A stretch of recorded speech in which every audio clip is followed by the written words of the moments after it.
अस्सलाम वालेकुम जी, welcome to my YouTube channel. आज की इस वीडियो में हम बात करेंगे ग्राफिक डिज़ाइनिंग के मुतालिक। जैसा कि मैं अपनी पिछली वीडियो में बता चुका था कि हम बेसिक का जो कोर्स है वो ऑलमोस्ट हमारा कंप्लीट हो चुका था और अब ये इंटरमीडिएट जो है वो हमने स्टार्ट कर लिया है। इंटरमीडिएट में आपकी सारी थ्योरी होगी और इसमें हम देखेंगे कि ग्राफिक डिज़ाइनिंग है क्या, इसके अलावा उसके एलिमेंट्स, उसके ऑब्जेक्टिव्स, उसके प्रिंसिपल्स और कलर कॉम्बिनेशंस वगैरह, फिर उसके बाद कॉन्ट्रास्ट वगैरह। तो ये 5-6 क्लासेस इंशाल्लाह इंटरमीडिएट होंगी और उसके बाद जो है वो प्रोफेशनल कोर्स की तरफ हम आ जाएंगे। तो बिला कीजिए अपनी वीडियो को स्टार्ट करते हैं। सबसे पहला क्वेश्चन है जी, what is graphic designing. Graphic designing क्या है? तो अपने आइडिया को लोगों तक बसरी मवाद में पहुंचाने का नाम ग्राफिक डिज़ाइनिंग है। व्हाट इज़ मीन बाय बसरी मवाद? इसका मतलब ये है कि अगर आप अपना आइडिया, अपना कोई भी ख्याल किसी भी लोगों तक पहुंचाना चाहते हैं तो विजुअल इफेक्ट्स के ज़रिए हम जो पैगाम लोगों तक पहुंचाएंगे उसे ग्राफिक डिज़ाइनिंग कहते हैं। अच्छा, अब इसकी 3 इकसाम आ जाती हैं कि इसमें पहली चीज़ कि हम क्या करेंगे, टू इन्फॉर्म पीपल, लोगों को बताने के लिए कोई चीज़ भी। जैसे हम पोस्ट बनाएंगे जी, अगर किसी फोतगी की पोस्ट है, कोई मर गया है तो उसमें पोस्ट लिखेंगे, ये किसी को हमने किसी के बारे में इंफॉर्मेशन दी। उसके बाद कोई शादी का कार्ड वगैरह है तो ये भी हमने किसी को इंफॉर्मेशन दी। फिर हम किसी को अगर मुबारकबाद दे रहे हैं कोई सीट मिलने पर या किसी को वेलकम कर रहे हैं तो ये सारी चीज़ें आ जाती हैं टू प्रोवाइड इंफॉर्मेशन। तो उसके बाद नंबर 2 पे आ जाती है टू एजुकेट पीपल। हम लोगों को एजुकेट करने के लिए ग्राफिक डिज़ाइनिंग करते हैं। इसकी एग्जांपल क्या होगी जी, एक बुक आप बनाते हैं, लिखते हैं और उसका एक बुक कवर बना लेते हैं जी। अब वो जो बुक कवर होगा वो बेसिकली बुक के मवाद को बता रहा होगा कि इसके अंदर क्या क्या चीज़ें हमने ऐड करनी है। मतलब अगर मैं फर्ज करता हूँ जी, मोटिवेशन के हवाले से एक बुक आपने तैयार की और उसके ज़ाहिर बात है जब आप बुक कवर बनाएंगे तो सबसे ऊपर मोटिवेशन तो लाजमी लफ्ज़ लिखा होगा, तो वो लोगों को बता रहा होगा कि इस बुक के अंदर मोटिवेशन के हवाले से सारी चीज़ें हमने बयान की। ठीक है।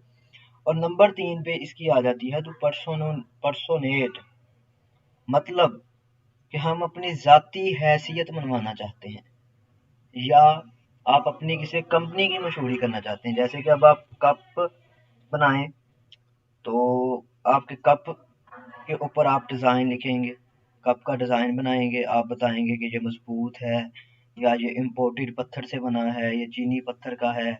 इसके साथ हम आपको एक ट्रे देंगे, इसमें चाय गर्म रहती है, इसमें काफ़ी देर के लिए आपका पानी गर्म रह सकता है। तो ये मुख्तलिफ चीज़ें थी जो एजुकेट पीपल करने के लिए और फिर पर्सोनेट करने के लिए, तो ये 3 इसकी इकसाम थी। अच्छा जी, अब स्कोप ऑफ ग्राफिक डिज़ाइनिंग क्या है, कि मतलब ग्राफिक डिज़ाइनिंग का स्कोप क्या है। ग्राफिक डिज़ाइनिंग का स्कोप जो है वो सुबह से लेकर शाम तक आप जो भी काम करते हैं वो ग्राफिक डिज़ाइनिंग। मतलब अगर सुबह आप सबसे पहले उठते हैं और ब्रश वगैरह करते हैं तो ब्रश के जो आप पेस्ट लेते हैं कोई भी, उसमें बेसिकली जो आप पेस्ट लेंगे उसके ऊपर जो कवर बना होता है वो भी ग्राफिक डिज़ाइन। फिर उसके बाद आप स्कूल वगैरह किसी यूनिवर्सिटी जाते हैं तो मतलब जहाँ जहाँ आप रास्ते में बैनर्स वगैरह देखते हैं तो ये तमाम चीज़ें जो हैं वो ग्राफिक डिज़ाइनिंग में आ जाती हैं। अच्छा जी, इसके बाद सवाल आता है कि हिस्ट्री ऑफ ग्राफिक डिज़ाइनिंग क्या है। ग्राफिक डिज़ाइनिंग की हिस्ट्री क्या है। अच्छा जी, हज़रत आदम अलैहिस्सलाम ने अपने बेटों से फरमाया कि जाओ और जो जो तुम सारा दिन देखो वो चीज़ें तुमने मुझे शाम को आकर बतानी है। अच्छा, उनके बेटे चले गए। बेसिकली उन्होंने जो जो देखा, कोई फल देखा या कोई जानवर देखा, तो जिस जिसके नाम उन्हें आते थे वो तो उन्होंने आके हज़रत आदम अलैहिस्सलाम को बता दिए। लेकिन अब कुछ चीज़ें ऐसी थी जो उन्होंने पहली दफ़ा देखी, तो वो जो पहली दफ़ा चीज़ें देखी वो नाम के ज़रिए तो बता नहीं थे सकते, तो उन्होंने क्या किया कि मट्टी के ऊपर उसका नक्शा बनाना शुरू कर दिया। हज़रत आदम अलैहिस्सलाम समझ गए कि ये चीज़ है, तो यहाँ से ये भी एक ग्राफिक डिज़ाइनिंग की मिसाल है। अच्छा, नंबर 2, पुराने ज़माने में आप देख लें कि लोग हंटिंग वगैरह करते थे, या बादशाह लोग थे तो वो तस्वीरें वगैरह बनाने का बड़ा शौक रखते थे, पेंटिंग्स। इसके अलावा लोग जो खुराक ढूंढने के रास्ते थे, ज़ाहिर बात है वो भूल जाते हैं, तो वो लोग उसका भी नक्शा बना लेते थे। तो ये सारी चीज़ें भी बेसिकली ग्राफिक डिज़ाइनिंग में आ जाती हैं। उसके बाद थोड़ा सा एडवांस आ जाएं जी। फर्स्ट वर्ल्ड वाइड और सेकंड वर्ल्ड वाइड जंग जो है, वर्ल्ड वार, उसमें अब जंग स्टार्ट थी और दोनों तरफ से ये था कि अब जंग बंदी की जाए। तो अब वो उन्होंने एक पोस्टर डिज़ाइन किया, और वो पोस्टर अब डायरेक्ट आके लगा तो नहीं सकते जंग के दौरान, तो उन्होंने क्या किया कि हेलीकॉप्टर के ज़रिए वो पोस्टर नीचे फेंकने स्टार्ट कर दी। तो ये भी ग्राफिक डिज़ाइनिंग थी। अच्छा, उसके बाद आप आईफ़ोन को देख लें, तो उन्होंने अपना लोगो बनाया हुआ है एप्पल का, तो अब वो कितना तरक्की कर चुका है, तो बेसिकली वो भी ग्राफिक डिज़ाइनिंग में आ जाता है। उसके बाद एडोब जो हम कर रहे हैं, एडोब फ़ोटोशॉप पे कोर्स, इसके अलावा इसके एडोब इलस्ट्रेटर है, एडोब प्रीमियम है, एडोब पीडीएफ है, तो ये जितने भी हैं आज की दुनिया में, अब की दुनिया में सबसे जो हाईएस्ट ग्राफिक डिज़ाइनिंग करने के लिए इस्तेमाल किया जा रहा है वो है एडोब की कंपनी, ठीक है जी। उसमें एडोब फ़ोटोशॉप, प्रीमियम और इलस्ट्रेटर वगैरह सारे आ जाते हैं। ये थी जी हमारी हिस्ट्री। अब आ जाता है importance of creativity and skills. तो इसमें हम पहले स्किल्स को डिस्कस करते हैं कि स्किल क्या है। तो स्किल है जी कि आपने ग्राफिक डिज़ाइनिंग सीखनी है, आपको नहीं पता कि आपने कैसे सीखनी है। तो सबसे पहले तो आप किसी दोस्त से मिलेंगे, उससे पूछेंगे यार मैं कैसे ये सीख सकता हूँ, वो आपको बताएगा। फिर वो एक गाइडलाइंस के ज़रिए आप देखेंगे कि मैंने 3 सॉफ्टवेयर हैं, कौन से सॉफ्टवेयर पे ग्राफिक डिज़ाइनिंग सीखनी है। फिर आप वो अपना सॉफ्टवेयर स्पेसिफिक जो है वो चूज़ कर लेंगे। उसके बाद फिर आप किसी ट्यूटर को ढूंढेंगे जो आपको ग्राफिक डिज़ाइनिंग सिखाए, जो खुद ग्राफिक डिज़ाइनिंग का अच्छा उस्ताद हो। तो ये आ जाता है जी स्किल्स के अंदर। लेकिन क्रिएटिविटी क्या है? आप कोई भी डिज़ाइन करते हैं और उस डिज़ाइन के अंदर जो अट्रैक्शन पैदा की जाती है, उसे का नाम क्रिएटिविटी है, और ये गॉड गिफ्टेड होती है। आपको कोई भी टीचर स्किल्स सिखा सकता है, बता सकता है कि आपने इस तरह डिज़ाइन तैयार करना है, लेकिन ये नहीं आपको बता सकता कि आपने क्रिएट उसे, मतलब उसमें क्रिएटिविटी कैसे करनी है, लोगों की आंखों को वो अच्छा कैसे लगेगा। तो ये इंसान के लिए गॉड गिफ्टेड। हाँ, ये है कि इसमें थोड़ी सी मेहनत आपको करनी पड़ेगी। मेहनत करने से आप जो है वो आपकी क्रिएटिविटी स्किल्स जो है वो इम्प्रूव हो जाएगी। ऑब्जेक्टिव ऑफ ग्राफिक डिज़ाइनिंग क्या है? ऑब्जेक्टिव इसके बेसिकली 2 हैं ग्राफिक डिज़ाइनिंग के। कि सबसे पहले तो आप जो भी डिज़ाइन करें चीज़, उसमें वो देखने वाले को अच्छी लग रही। नंबर 2 पे आ जाता है कि उसने अपने पर्पस को फुलफिल किया। पर्पस को फुलफिल करने का मतलब क्या है कि जब आप कोई भी पोस्ट करते हैं, आपको आपका क्लाइंट कहता है कि मैंने इस तरह की ये पोस्ट बनवानी है, आप मुझे बना के दें। उसमें वो उसका एक ऑब्जेक्टिव होता है कि हाँ यार, मैं लोगों को ये शो करवाना चाहता हूँ कि ये जो हेयर ऑयल है, ये हेयर्स के लिए यूज़ करें, तो गंजेपन का इलाज जो है वो ख़त्म हो जाएगा। तो इसमें एक ऑब्जेक्टिव है कि वो उस तरह की ही एक इमेज लगाए गंजेपन की, और दूसरी साइड पे बालों वाली लगाए, और इस तरह का करके वो अच्छा सा जो है वो डिज़ाइन करे। तो एक तो उसकी पोस्ट के अंदर वो सारी चीज़ें आनी चाहिए, तो अपने पर्पस को फुलफिल कर रहा हो, और नंबर 2 वो देखने वाले को अट्रैक्टिव भी लगे। तो ये इसका फिर ऑब्जेक्टिव है। अगर ये दोनों चीज़ें आपके पोस्ट के अंदर मौजूद हैं, तो इसका मतलब है कि आप एक अच्छे ग्राफिक डिज़ाइनर। और आज का लास्ट जो हमारा टॉपिक है वो है what are the graphic designing assignments available on freelance market. सबसे अहम चीज़, कौन कौन सी असाइनमेंट्स ऐसी हैं कि आपके लिए वो मार्केट में मौजूद हैं। जब आप कोर्स ख़त्म कर लेंगे तो कौन सी चीज़ें होंगी जो आप यूज़ करते हुए या जिनकी सर्विसेज देकर आप पैसे कमा सकेंगे।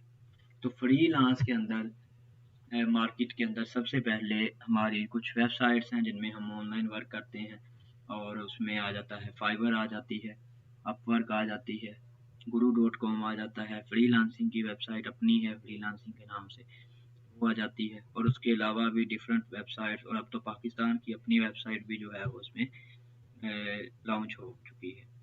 तो अब फ्रीलांस मार्केट में कौन कौन से मौजूद हैं असाइनमेंट, तो इसके लिए हम फाइवर को ही ओपन कर लेते हैं। मैंने बताया जैसे कि पहले ही कि फाइवर, अपवर्क, guru.com और फ्रीलांसिंग, ये चार तो मशहूर हैं, और इसके अलावा भी बेशुमार, आप जिस पे चाहें अपना काम कर सकते हैं। इनमें से सिर्फ एक में हम वो चीज़ें सर्च करेंगे जो चीज़ें हम अपने इंटरमीडिएट के कोर्स के बाद प्रोफेशनल कोर्स में आकर डिज़ाइन करें। तो सबसे पहले मैं यहाँ लिख लेता हूँ जी लोगो डिज़ाइन। लोगो डिज़ाइन को जैसे ही मैं सर्च करता हूँ तो यहाँ पे देखें जी 2,23,385 लोग लोगो डिज़ाइनिंग के सिर्फ सर्विसेज दे रहे हैं। और ये अगर पहले नंबर पे देखा जाए तो इस भाई ने 350 ऑर्डर ले लिए हैं 4.9 रेटिंग के साथ, अब तक ये काम कर चुका है, और 2,487 ये एक लोगो बनाने के दे रहा है। इसी तरह नीचे आते जाएं, ये देखें जी, ये सिर्फ एक लोगो ही बनाने का 32,328 रुपये ले रहा है। और इस तरह ये नीचे 6,000, 8,000, 9,000, 10,000, और ये एक देखें जी 74,603, और अब तक ये 6 ऑर्डर पकड़ भी चुका है। इसके देखें 7,461, चलें ये तो कम है, लेकिन ये 74,603, इसने 6 ऑर्डर पकड़ लिए हैं, तो मीन्स के अब तक ये 5-6 लाख तो कमा चुका है। इसकी अगर हम जो है इसका इसे ओपन करते हैं, देखें जी उसका जो बेसिक का है वो कह रहा है कि 74,603 रुपये में मैं दूंगा। और अगर आप जो है सब्सक्राइब करेंगे और सेव भी कर लेंगे मेरी प्रोफाइल को तो आपको 20% ऑफ मिलेगा। और उसमें वो कह रहा है कि 3 unique monogram design concept logo in all file, मैं आपको तमाम फाइल्स दूंगा फॉर्मेट की, और 3 मोनोग्राम बना के दूंगा, और एक दफ़ा सिर्फ आप इसे चेंज कर सकते हैं। मतलब अगर मैं एक बना के देता हूँ और आपको पसंद नहीं आता तो सिर्फ एक दफ़ा आप उसे चेंज करवा सकेंगे, उसके बाद मैं आपको चेंज भी नहीं करता, और 3 दिन के अंदर मैं ये आपको डिलीवर करूँगा। इसका अगर स्टैंडर्ड आप लेते हैं तो वो 1,11,904 रुपये का दे रहा है, और उसमें वो कह रहा है कि मैं सिर्फ 3 यूनिक मोनोग्राम आपको बना के दूंगा, और colour, brand, phone selection, brand presentation, ये सारी आप होंगी, और मैं 2 रिविजन्स भी करके दूंगा। अगर आपको 2 दफ़ा पसंद नहीं आता तो मैं तीसरी दफ़ा बना के दूंगा, और 5 डे में डिलीवरी करूंगा, और उसके 1,11,904 रुपये मैं आपसे लूँगा। और अगर इसका हम प्रीमियम फीचर का पैकेज खरीदते हैं तो वो 1,61,639 रुपये का दे रहा है। तो मतलब अगर हम बेसिक को ही सिर्फ देखें, बेसिक ही अगर कोई ले ले तो ये 74,000 सिर्फ लोगो बनाने के दे रहा है। अच्छा, ये था अभी लोगो डिज़ाइन। अब इसके बाद हमारा आ जाता है, फिर मूव करता हूँ और नंबर 2 पे लिखता हूँ जी यहाँ पे प्रोडक्ट डिज़ाइन। ये भी हम सीखेंगे। अब प्रोडक्ट डिज़ाइन क्या है, तो प्रोडक्ट डिज़ाइन में मैंने शुरू में बताया था कि हम प्रोडक्ट डिज़ाइनिंग भी करेंगे। इसमें मुख्तलिफ तरह की ये चीज़ें, मतलब आप ये देखें, इसने बनाया हुआ है कि ये सारे प्रोडक्ट्स मैं सेल कर रहा हूँ, और इस तरह ये इसने सारी डिस्क्रिप्शन दी है। तो 20,426 लोग सिर्फ इसकी सर्विसेज दे रहे हैं, और 11,000 से ये स्टार्ट हो रहा है, और ये 2,48,000 तक जो है वो सेल हो रहा है। अच्छा, इसके बाद अब देख लेते हैं ब्रोचर डिज़ाइन। तो इसे मैं सर्च कर लेता हूँ, ये आ गया जी। ब्रोचर डिज़ाइन में डिफरेंट चीज़ें, फ्लेयर वगैरह आ जाता है, ब्रोच डिज़ाइन आ जाता है। तो इसकी जो अब तक की सर्विसेज लोग दे रहे हैं और 14,145 लोग इसकी सर्विस दे रहे हैं। और वो यहाँ देखें जी 2487 से शुरू हो रहा है, और कोई 3,000, कोई 14,000 और 5,000, और डिफरेंट इस तरह ये लोग परचेज कर रहे हैं, सेल कर रहे हैं अपने पैकेजेस को। 73,000 है ये, 37-38,000 का एक ब्रोचर बना के दे रहा है जी। और ये ब्रोचर ये आ जाते हैं, ठीक है जी। उसके बाद हम देख लेते हैं स्टेशनरी डिज़ाइन को। स्टेशनरी डिज़ाइन लिख के सर्च करते हैं जी, तो 3,844 लोग स्टेशनरी डिज़ाइन का काम करके आपको दे रहे हैं। और ये इसकी प्राइस आप देख सकते हैं 8,07,004, 6,000, और ये देखें 1,60,000 का तकरीबन बन रहा है। और अब तक ये 10 ऑर्डर कंप्लीट कर चुका है, और 5 रेटिंग के साथ ये इसने कंप्लीट किए हैं। इट्स मीन अगर वो 1,60,000 के 10 ऑर्डर कर चुका है, अब तक उसने सिर्फ 10 ऑर्डर पूरे करने से ही 16 लाख तकरीबन जो है वो उसने कमा लिया है, 10 ऑर्डर कंप्लीट करने से। और उससे डिफरेंट 1244 हैं, 12,434, ये डिफरेंट चीज़ें जो है वो फिर वो लोग प्रोवाइड कर रहे हैं। इसमें स्टेशनरी में ये सारी चीज़ें आ जाती हैं कि आप उसे कंपनी का लोगो बना के देंगे, फिर इसके अलावा ये अपना विजिटिंग कार्ड कंपनी का बना के देंगे, और ये सारे फार्मेट्स में ये चीज़ें जो हैं वो आप उन्हें बना के देंगे जी। अच्छा जी, अब हम देख लेते हैं पोस्टर डिज़ाइन को। बहुत आसान चीज़, और इसकी सर्विसेज 8,624 सर्विसेज अब तक फ्रीलांस मार्केट में फाइवर पे सिर्फ मौजूद है, अपवर्क और दीगर guru.com फ्रीलांसिंग वगैरह के अलावा। और ये 6,000, कोई 17,000, 18,000, और इस तरह ये सारे लोग जो है वो सेल कर रहे हैं। और 12-14,000 तो ये नॉर्मली एक बंदा है दे रहा। अच्छा, एट द लास्ट जी, अब जो हमने बेसिक अपने प्रोफेशनल कोर्स में सोशल मीडिया पोस्ट नहायत अहम होती है, तो उसे हमने डिज़ाइन करना सीखना है अपने प्रोफेशनल कोर्स में। तो सोशल मीडिया पोस्ट ही लिख के हम यहाँ पे, अभी मैं एक बार सर्च करूँगा तो वो सिर्फ वही आएंगे सोशल मीडिया पोस्ट डिज़ाइन के। अगर मैं यहाँ social media ad post banner पे क्लिक करूँ, उसके अलहदा हैं, creative social media post design पे करूँ, वो अलहदा लोग काम कर रहे हैं। सिर्फ एक पे क्लिक करता हूँ जी, सोशल मीडिया पोस्ट डिज़ाइन पे, तो देखें जी 2,32,125 लोग ये सर्विसेज फाइवर पर ही दे रहे हैं। और ये एक बंदा इंस्टाग्राम फेसबुक की पोस्ट वगैरह बनाने के 2,487 दे रहा है। फिर ये 3,737, और ये 17,450 सोशल मीडिया पोस्ट बना के दे रहा है जी।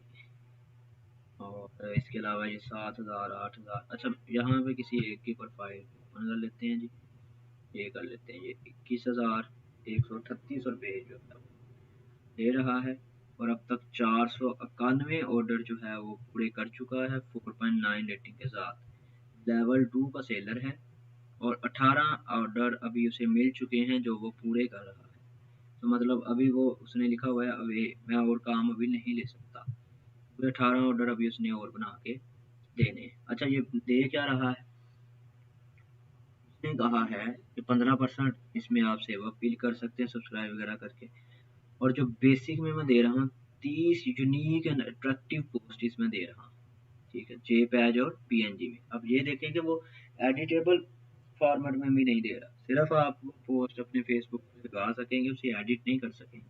तो जेपैज पीएनजी 30 पोस्ट बना के दे रहा है 21,000 में 10 दिनों में वो डिलीवरी देगा, और आपकी जो भी टैक्स और रिक्वायरमेंट्स होगी उसके मुताबिक बना के दे देगा, और अनलिमिटेड बिजनेस करेगा। स्टैंडर्ड पैकेज इसका 37,000 है, उसमें वो 60 यूनिट करके दे रहा है, और 14 दिन में डिलीवरी कर रहा है। और इसमें भी वो जेपैज और पीएनजी ही सिर्फ दे रहा है। और प्रीमियम फंक्शन में वो 90 यूनिक पोस्ट बना के दे रहा है, और 14 दिन में डिलीवरी है जी। अनलिमिटेड विजन और जेपैज पीएनजी में दे रहा है। और अब तक देख लें कि 491 ऑर्डर वो कर चुका है।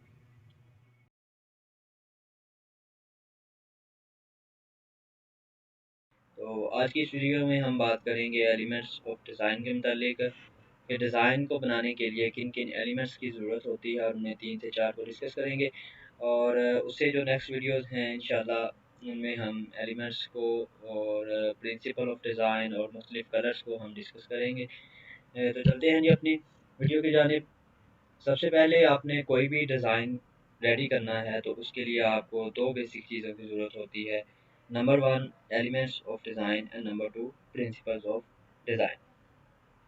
अच्छा जी, elements of design and principle of design क्या है? एलिमेंट्स ऑफ डिज़ाइन वो अज्जा हैं जिन चीज़ों से मिलकर आपका एक डिज़ाइन रेडी होता है। मतलब आपकी कोई इसमें एक इमेज आ जाएगी, उसमें एक बैकग्राउंड आ जाएगा, उसमें टेक्स्ट आ जाएगा, उसमें लोगो आ जाएगा, और ये मुख्तलिफ चीज़ें जो हैं वो एलिमेंट्स ऑफ डिज़ाइन में आ जाती हैं। प्रिंसिपल्स ऑफ डिज़ाइन में ये चीज़ें आ जाती हैं कि आप कैसे उस बैकग्राउंड को रेडी करेंगे, उसमें कौन से ग्रेडियंट इस्तेमाल करेंगे, या किसी कहीं से आप वॉलपेपर यूज़ करते हैं। तो ये मुख्तलिफ चीज़ें जो हैं वो प्रिंसिपल ऑफ डिज़ाइन में आ जाती हैं।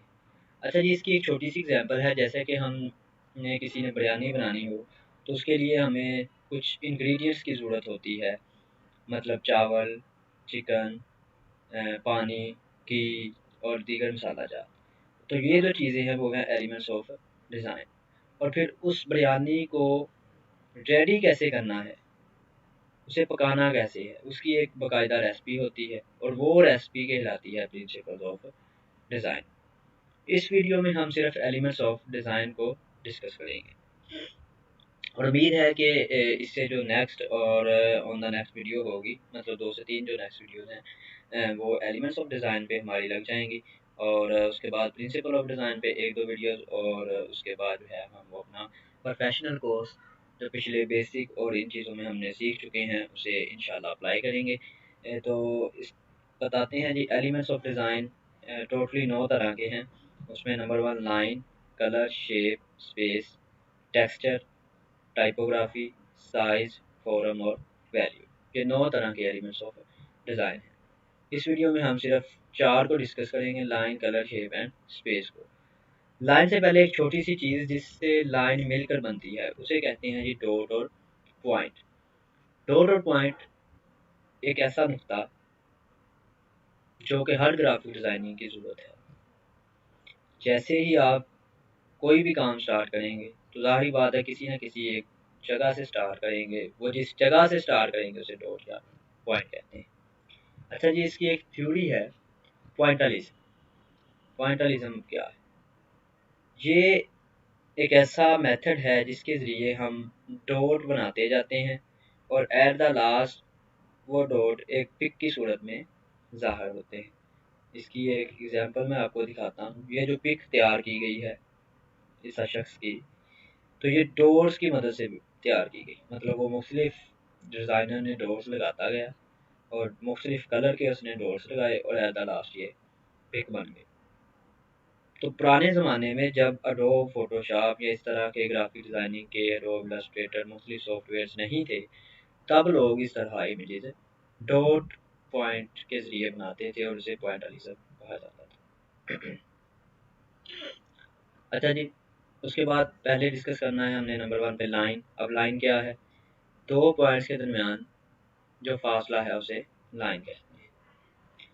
अब ये जो एक मैंने रेडी की ओरल पे, तो ये दो सर्कल्स साइड पे और इनके दरमियान ये जो फासला है इसे लाइन कहते हैं।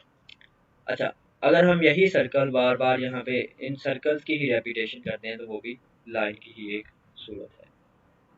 जैसा कि अब यहाँ पे बॉक्सेस हैं, तो ये पहला बॉक्स है, ये लास्ट बॉक्स है।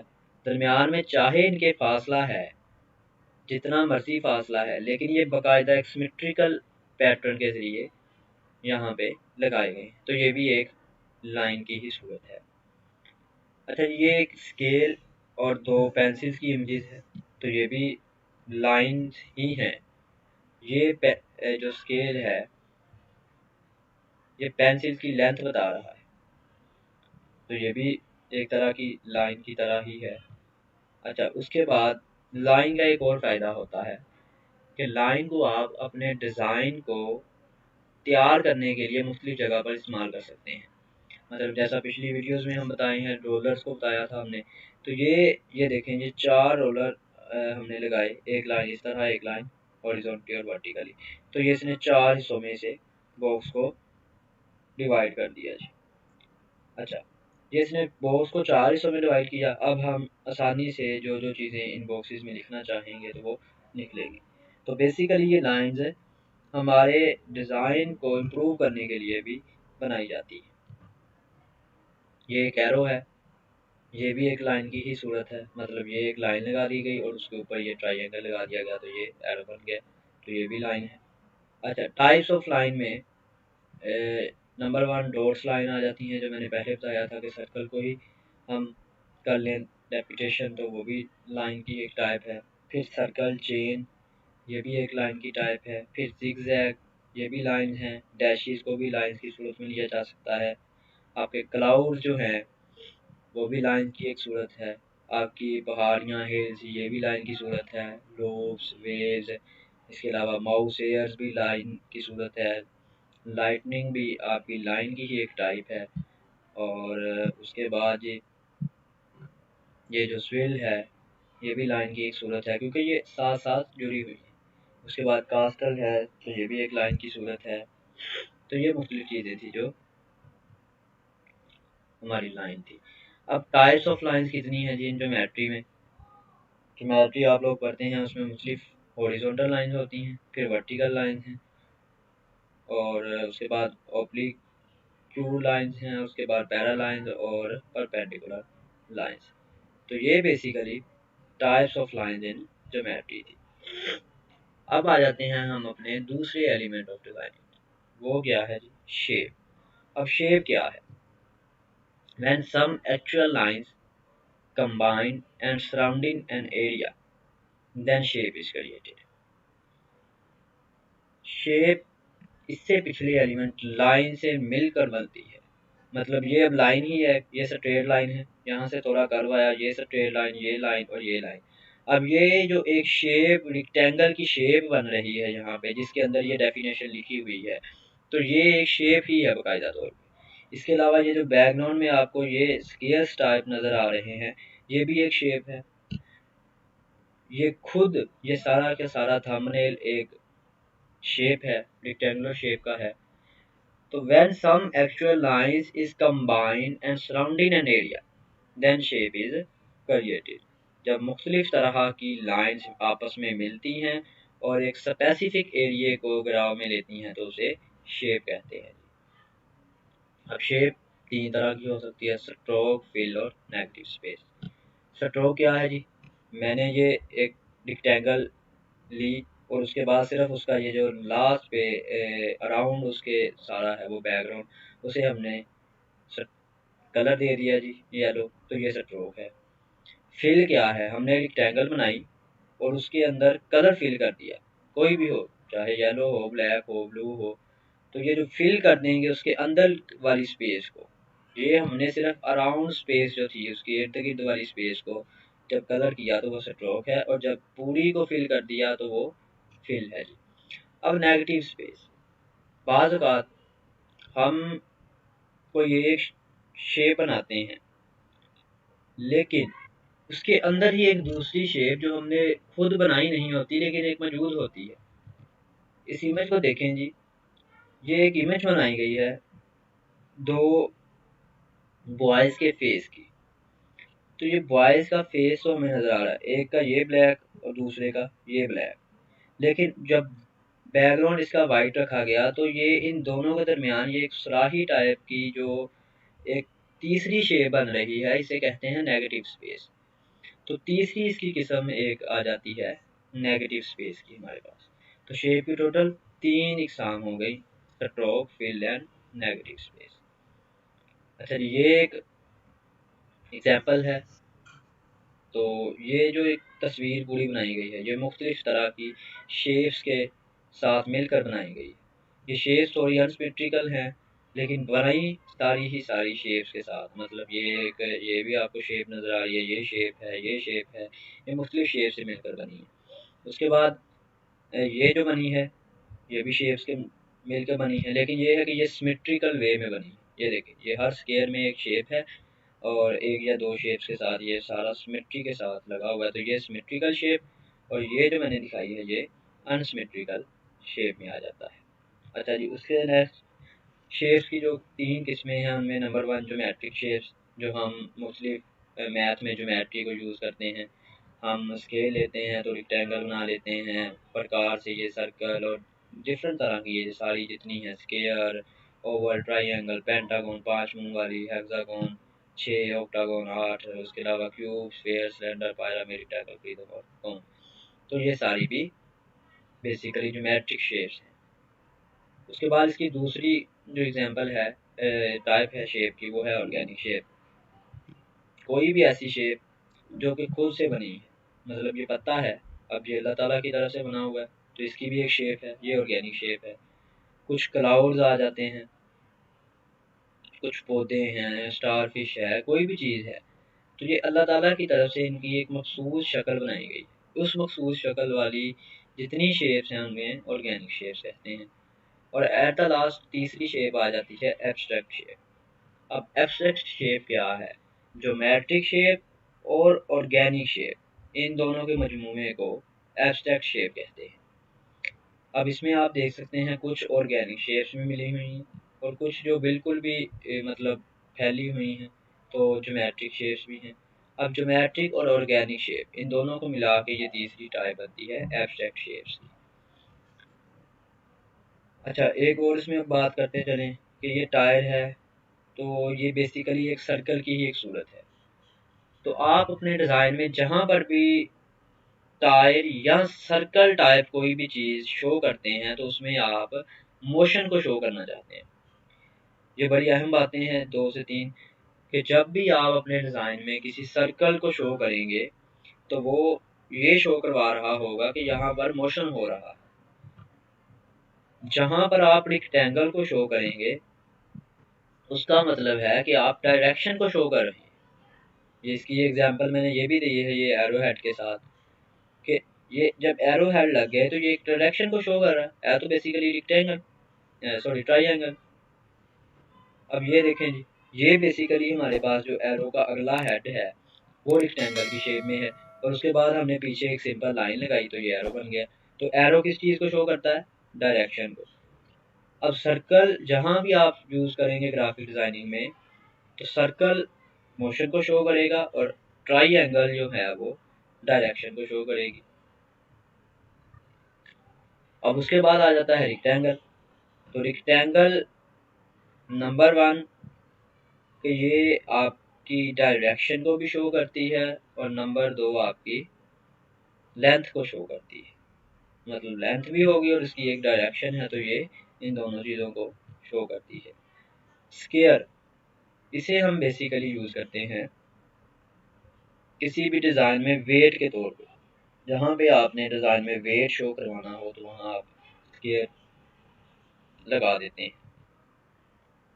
अच्छा, अब shapes A B C D, ये जितने अल्फ़ाबेट्स हैं ए से डी तक के, ये तमाम किसी न किसी शेप से मिलकर बने हैं। अब ये सर कह लें कि सेमी सर्कल है, ओ सर्कल पूरा है, ओ के अंदर ये है एक लाइन, तो ये भी सर्कल का ही एक टाइप है। यहाँ पर ये टी टी ई एफ जो भी एच आई वगैरह, ये सारे कुछ कहीं रेक्टेंगल्स हैं तो कहीं पे स्ट्रेट लाइंस हैं, कहीं पे सेमी सर्कल्स हैं। तो ये ए बी सी भी एक तरह की शेप से ही मिलकर बनी है। अच्छा जी, अब अल्फ़ाबेट्स को ले लें, तो अल्फ़ाबेट भी जितने हैं ये भी आपके शेप्स की सूरत में ही बने हैं। शेप होगी तो अल्फ़ाबेट बनेगा, शेप होगी तो आपकी काउंटिंग बनेगी। तो ये सारी थी शेप। अब आ जाता है जी साइज़। साइज़ क्या है? ग्राफिक डिज़ाइनिंग के लिए आपको साइज़ की बहुत अहम ज़रूरत है। अब ये साइज़ मैंने लिखा हुआ है और ये 3 तरह का लिखा है। ये साइज़ छोटा है, ये बड़ा है और ये उससे बड़ा है। मतलब ये एक, जब आप इस इमेज को देखेंगे तो आपको साथ ही पता चल जाएगा कि ये साइज छोटा लिखा है, ये मीडियम और ये सबसे लार्ज है। तो साइज़ भी आपके ग्राफिक डिज़ाइनिंग के किसी भी डिज़ाइन के अंदर बहुत अहमियत का हामिल है। ये जब हम एक से दो नेक्स्ट वीडियोस हम देखेंगे तो उनमें ये डिटेल से भी इससे डिस्कस किया जाएगा कि साइज़ छोटा होने से क्या फ़र्क पड़ता है, साइज़ बड़ा होने से कैसे ये आइज अट्रैक्शन की तरफ अपनी पोस्ट को लेके जाता है साइज़ की वजह से। अब यहाँ पे आप देखेंगे ये इन्होंने एक जो है न्यूज़पेपर लिया है, सबसे ऊपर एक हेडिंग है डेली न्यूज़ की, उसके नीचे उन्होंने ये कैटेगराइज कर दिया है टॉप न्यूज़, गुड न्यूज़ और एक्स्ट्रा एक्स्ट्रा। तो ये बेसिकली उन्होंने साइज़ के ज़रिए ही इसे कैटेगराइज किया है। अब अगर सारा ही वो लिखते यहाँ पर इस वाले फ़ॉन्ट में ही वो लिख देते जो ये फ़ॉन्ट है कि ये जी न्यूज़ है, तो क्या पता चलता टॉप कौन सी है, गुड कौन सी है, एक्स्ट्रा कौन सी है। तो उन्होंने ये बेसिकली साइज़ दे के हमें बता दिया कि ये गुड न्यूज़ है, ये टॉप न्यूज़ है और ये एक्स्ट्रा है। तो साइज़ से हमें ये भी पता चल गया है। ठीक है जी। उसके बाद इससे नीचे आ जाती है जी स्पेस, हमारा आज का जो लास्ट टॉपिक है और बड़ा इम्पोर्टेंट टॉपिक। ये एक ऐसा टॉपिक है जिसे पाकिस्तान, इंडिया और बांग्लादेश के डिज़ाइनर इस पे ख़ास तवज्जो नहीं देते, लेकिन बाकी जितनी कंट्रीज़ हैं उनके जो डिज़ाइनर हैं इसे लाजमी जो है वो तवज्जो इस पे देते हैं। और ये एक बहुत इम्पोर्टेंट एलिमेंट है और इस पे हमने ख़ास तवज्जो देनी है, स्पेस। अच्छा, स्पेस क्या है? Space is empty between, around, above, below और within an object। एक ऐसी खाली जगह किसी भी चीज़ के या ऑब्जेक्ट के इर्द गिर्द, उसके ऊपर, उसके नीचे और उसके साथ कोई भी चीज़ है, खाली जगह है, उसे हम स्पेस कहते हैं। जैसा कि इसी में देख लें जी, ये सबसे ऊपर स्केल्स पे वो उनका लोगो है एक, और उसके दरमियान में ये एक डेफिनेशन लिखी गई है स्केल्स के अंदर, और एट द लास्ट ये मुख्तलिफ सोशल मीडिया के लोगो लगा के बताया गया है कि स्केल पे मोड इसी सोशल मीडिया पर भी इसी नाम से मौजूद है। लेकिन इसके जो दरमियान यहाँ पे ये सारी खाली स्पेस मौजूद है, ये बेसिकली स्पेस है। और अगर हमने ये स्पेस कम की होती और यहाँ ज़्यादा से ज़्यादा हम चीज़ें लेकर आए होते तो वो एक बुरा डिज़ाइन लग रहा था। लेकिन इससे हमारा जो बिल्कुल वाज़िया हमने स्पेस की डेफिनेशन बतानी थी वो भी आ गई, अपना लोगो भी दे दिया, लोगों को ये भी बता दिया कि स्केल वो उनका चैनल है, तो उसे जो है वो मुख्तलिफ जगह पे ये मौजूद है। लेकिन ये स्पेस जो साथ में अराउंड थी, ये इसने बड़ा मैटर किया और हमारा डिज़ाइन जो है वो खूबसूरत लगना स्टार्ट हो गया। अगर हम ये स्पेस ना रखते तो हमारा डिज़ाइन जो है वो ज़रा ख़राब लगता और लोग इसे इतना अट्रैक्टिव ना पाते। अच्छा, ये अब एक पोस्टर है कि यहाँ पर आप अपनी एक पिक लगाएंगे या अपना लोगो लगा लेंगे। यहाँ पर आपने जो लिखना है अपना नाम या इस प्रोडक्ट का नाम वो लिख सकते हैं, और नीचे ये तो अपनी कंपनी का नाम लिख लिया, यहाँ पे कंपनी का लोगो लगा लिया। अगर तो हम इसी तरह से करते हैं तो ये अट्रैक्टिव सा हमें हमारी पोस्ट बन जाएगी। लेकिन अगर हम यहाँ पे कहते हैं जी हमने यहाँ पे उस प्रोडक्ट का सारी डिटेल भी बतानी है, उसकी प्राइस बतानी है, उसका ये करना है, तो वो ये जो खाली स्पेस बची हम उसमें ये भी कवर कर देते, और जैसे ही हम इसे कवर करते तो वो हमारा डिज़ाइन जो है वो हमारी आंखों को इतना अट्रैक्ट ना करता। तो ये थे जी एलिमेंट्स ऑफ डिज़ाइन जो हमने 4 डिस्कस किए कर लिए। इंशाल्लाह इससे नेक्स्ट वीडियो में हम बात करेंगे अपने नेक्स्ट जो एलिमेंट्स के मुतालिक। और आज की ये वीडियो भी उसी मुतल्लिक है और उससे नेक्स्ट जो एलिमेंट्स हैं हम इसमें वो डिस्कस करेंगे। चलते हैं जी अपनी वीडियो की जानिब। सबसे पहले इसमें जो सबसे इम्पोर्टेंट एलिमेंट है वो आज कलर आ जाता है, और आज हम सारा इसी को ऑलमोस्ट डिस्कस करेंगे। तो कलर क्या है जी? बेसिकली कोई भी चीज़ जो आपको नज़र आती है तो वो कलर की सूरत में ही आती है। अगर आप किसी अंधेरे कमरे में हों और तो आपको कोई चीज़ नज़र नहीं आएगी। जैसे ही आप उस कमरे में कोई लाइट दाखिल करेंगे या उसका दरवाज़ा खोलेंगे तो कोई आर्टिफिशियल या सन की लाइट उसमें एंटर होगी, तो आपको चीज़ें नज़र आना स्टार्ट हो जाएंगी। ये पिक देखें जी, ये सनलाइट है और ये जब पौधों पर पड़ रही है और दरख्त पर पड़ रही है तो हमें विजुअल इफेक्ट इसका दे रही है और हमें नज़र आ रहा है कि ये जो सारे पौधे हैं वो ग्रीन कलर में है। इसी को समझाते हुए अब पिगमेंट क्या है। पिगमेंट अल्लाह ताला ने जिस भी चीज़ को बनाया है उस चीज़ के अंदर एक मादा रखा गया है जिसे पिगमेंट कहा जाता है। अब प्लांट्स के अंदर जो पिगमेंट है वो क्लोरोफिल है और वो ग्रीन कलर का है। इस वजह से जब उस पर सनलाइट पड़ती है तो हमें ये ग्रीन कलर में नज़र आता है। ये क्लोरोफिल का ही एक सेल नज़र आपको आ रहा है। ब्लड के अंदर होता है जी हीमोग्लोबिन, तो उसका कलर हमें हमेशा रेड ही नज़र आता है। तो ये पिगमेंट होता है बेसिकली जो हमें किसी भी चीज़ के विजुअल कलर्स फ्राहम करता है। जैसे पौधों के लिए हमें वो ग्रीन पिगमेंट की वजह से ग्रीन कलर देता है, ब्लड में हीमोग्लोबिन की वजह से वो रेड कलर देता है। तो कलर क्या है जी, basically colour is a sensation of light. ये लाइट की सेंसेशन है। जब भी लाइट किसी चीज़ पर पड़ती है तो आप जो चीज़ महसूस करते हैं उसे कलर कहते हैं। अब कलर थ्योरी क्या है, कलर थ्योरी या कलर थ्योरी। कलर थ्योरी के मुताबिक ये है जी एक कलर व्हील है और इसमें ये बेसिकली 12 कलर्स पाए जाते हैं और इन्हीं कलर से फिर बाद में ह्यू एंड सैचुरेशन बनती है जो हमने पहले पीछे डिस्कस की है। ह्यू सिंपली इस कलर को कहते हैं जो भी इनमें से कलर हो, और सैचुरेशन उस कलर की शिद्दत को कहते हैं कि वो कलर कितनी मिकदार में है या उसकी शिद्दत कितनी ज़्यादा है। बेसिकली जब आप किसी रेनबो को देखते हैं कौसे कज़ां, तो वो भी आपको इन्हीं 12 कलर्स का मजमूआ नज़र आती है। अच्छा जी, अब ये 12 कलर हैं तो इनकी कैटेगरीज भी होंगी। तो कलर की कैटेगरीज 3 हैं, primary colours, secondary colours and tertiary colours. Primary colours कौन से हैं जी, प्राइमरी कलर्स बेसिकली ये 3 हैं, रेड, ब्लू एंड येलो। ये 3 ऐसे कलर हैं जो प्राइमरी कलर्स में शामिल हैं। अब रेड कलर जो है वो बेसिकली खतरे के लिए इस्तेमाल होता है या पैशन के लिए इस्तेमाल होता है। इसी तरह जो ब्लू कलर है वो रिलैक्स के लिए और कामनेस के लिए इस्तेमाल होता है। ये आगे जाके डिस्कस करते हैं। अच्छा, इसके बाद सेकेंडरी कलर्स कौन से हैं। सेकेंडरी कलर्स में ये आ जाता है जी ऑरेंज, पर्पल एंड ग्रीन। यहाँ सवाल ये उठता है कि सेकेंडरी कलर्स बनते कैसे हैं। बेसिकली ये तो हो गए जी primary colours, blue, yellow, red. तो ये 3 कलर सेकेंडरी कलर्स बने कैसे। तो सेकेंडरी कलर्स एक्चुअली में प्राइमरी कलर्स का ही मजमूआ है। जब भी कोई 2 प्राइमरी कलर्स को मिलाएंगे तो हमें जो अगला कलर मिलेगा वो सेकेंडरी कलर होगा।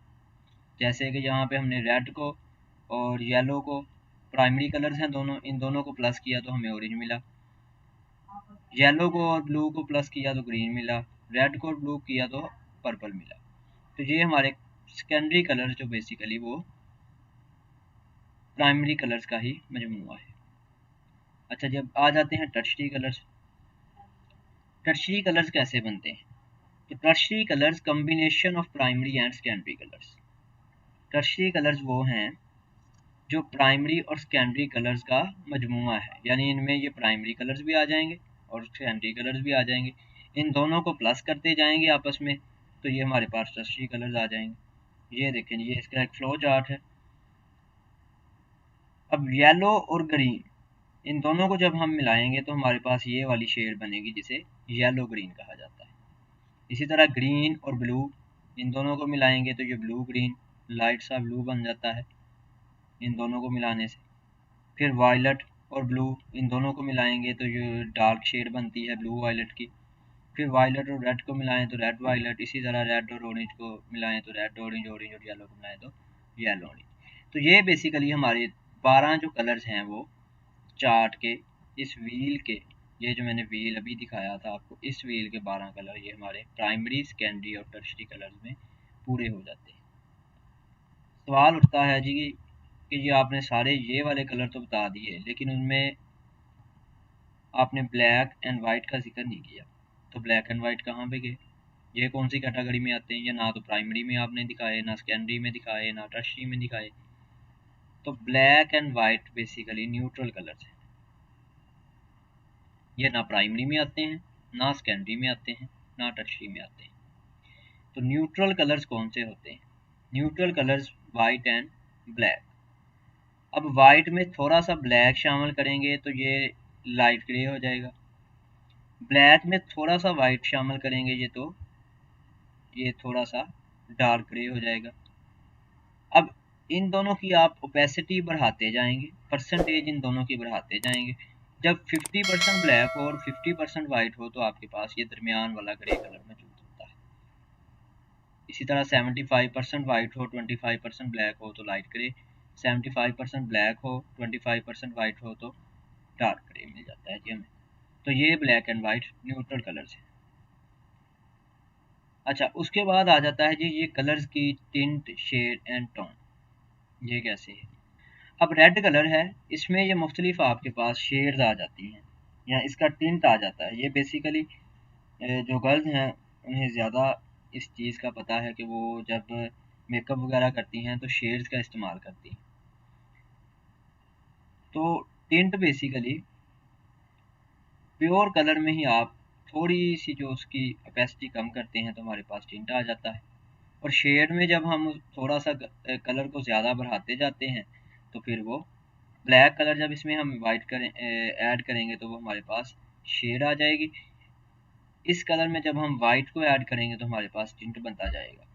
और टोन तब बनेगी जब हम उसमें एक ग्रे कलर को इसमें प्योर कलर में हम शामिल करेंगे तो हमारे पास ये टोन बन जाएगी। तो ये है टिंट, शेड एंड टोन। ये इससे भी बेसिकली नेक्स्ट आपके जो हैं मुख्तलिफ कलर्स फिर बनते जाते हैं।